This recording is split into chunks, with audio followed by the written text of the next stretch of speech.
미나상 건니치와. 여러분 안녕하세요. JPT 한 권으로 끝내기 600 독해편 강의를 맡게 된 박병춘 강사라고 합니다. 만나 뵙게 돼서 반갑습니다. 자, 저는 현장에서 일본어 시험 대비반을 강의하고 있는 강사로서 제가 가진 노하우를 이번 강의에 여러분들께 전부 전해드리려고 합니다. 우선 JPT 시험에 대해서 간단하게 소개를 드리려고 하는데요. 일본의 순다이 그룹이라는 어학기관에서 출제를 하고 있고요. 실용적인 일본어를 지향하는 시험입니다. 특별히 한자하고 경제 관련 문제가 많이 출제된다는 특징을 가지고 있는데요. 그래서 기업의 입사나 승진 시험으로 많이 채택이 되고 있습니다. 여러분들이 잘 알고 계신 일본어 능력 시험 같이 1급에서 5급으로 급수가 나눠진 시험이 아니고 990점 만점의 일괄적인 시험으로 치러지게 됩니다.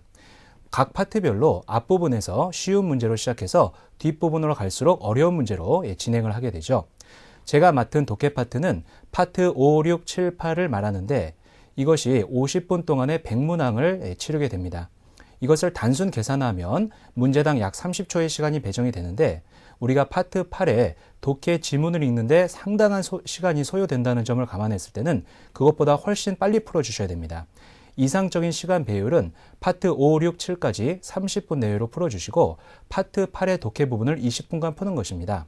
그래서 이 독해 파트는 결국 시간 조절이 큰 중요한 변수가 된다고 말할 수가 있습니다. 그래서 모르는 문제를 붙잡고 계속 읽는 것이 가장 안 좋은 습관이라고 할 수 있겠죠.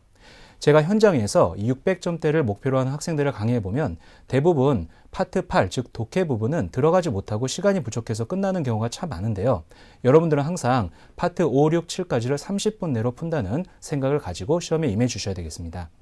저희 동영상 강의는 먼저 중요한 문법 사항들을 정리하면서 실력을 다지고 그 이후에 실전 문제를 풀어가는 식으로 진행을 하도록 하겠습니다. 자, 여러분들께 꼭 하나 부탁드리고 싶은 것은 어휘 암기하는 측면은 여러분들 스스로 열심히 해주셔야 된다는 측면입니다. 여러분들이 가지고 있는 어휘 지식은 곧 JPT 점수하고 직결이 됩니다. 특별히 한자어 같은 경우는 단기간에 실력이 올라가지 않기 때문에 평소에 꾸준하게 실력을 쌓으시고 어휘를 암기하실 때는 늘 한자를 쓰시면서 암기하는 그런 습관을 들여주셔야겠습니다. 자, JPT는 누구나 열심히 하면 점수는 올라가게 되어 있습니다. 저하고 열정을 가지고 열심히 공부해 봤으면 좋겠습니다. 자, 그럼 오늘의 강의를 시작해 보도록 하겠습니다. 자, 그럼 우리 JPT의 구성에 대해서 조금 더 자세하게 한번 알아보도록 하겠습니다. 먼저 청해 부분은 45분 동안에 100문항을 보게 되고 495점 만점이죠. 자, 우리가 맡은 독해 파트 역시 50분 동안에 100문항을 보게 되고 495점 만점으로 치르게 됩니다. 자, 파트 5, 6, 7, 8로 나눠져 있는데요. 파트 5가 정답 찾기 부분인데 이것도 자세하게 들어가면 4가지 문제 유형이 있는데 잠시 뒤에 자세하게 소개해 드리도록 하겠습니다. 정답 찾기 문제는 총 20문항이 출제가 됩니다. 파트 6은 5문 정정 문제로서 역시 20문항이 출제가 되고요. 파트 7은 공란 외우기 문제로서 30문항이 출제가 됩니다.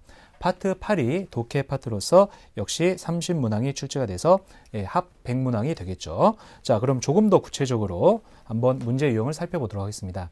자, 파트 5의 정답 찾기에서 가장 먼저 만나게 되는 부분이 한자 읽기 부분입니다. 자, 5문항이 출제가 되고요. 5문항이 출제가 되고 이 문제는 주어진 예문을 처음부터 끝까지 다 보지 마시고 밑줄 친 부분만 보고 바로 문제를 풀어주시는 게 좋겠죠. 8일이니까 정답을 이렇게 금방 골라주시면 됩니다.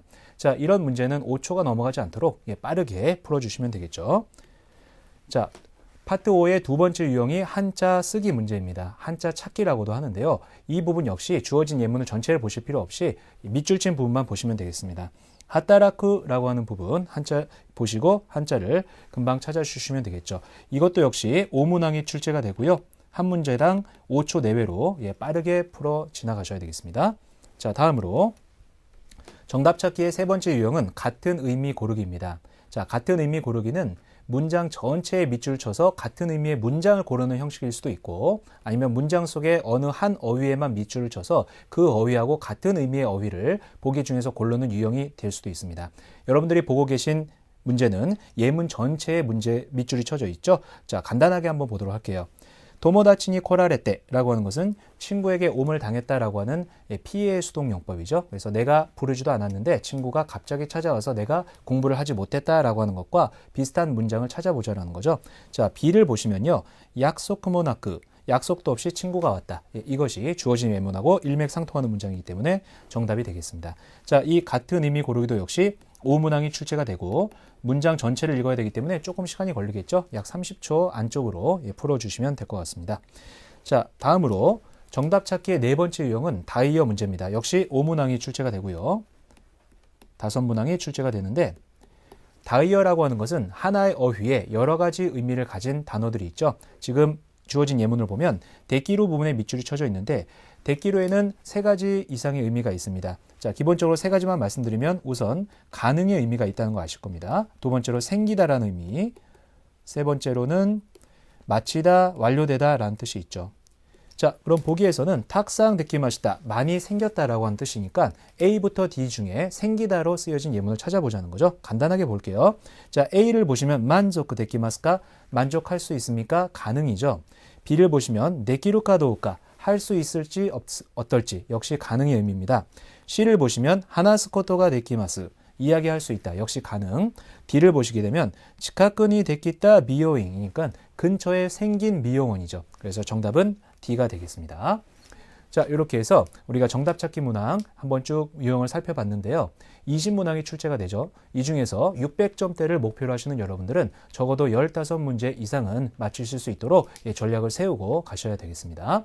자, 그럼 다음 파트로 넘어가 보도록 하겠습니다. 자, 미나상 오츠카레 사마 되시다.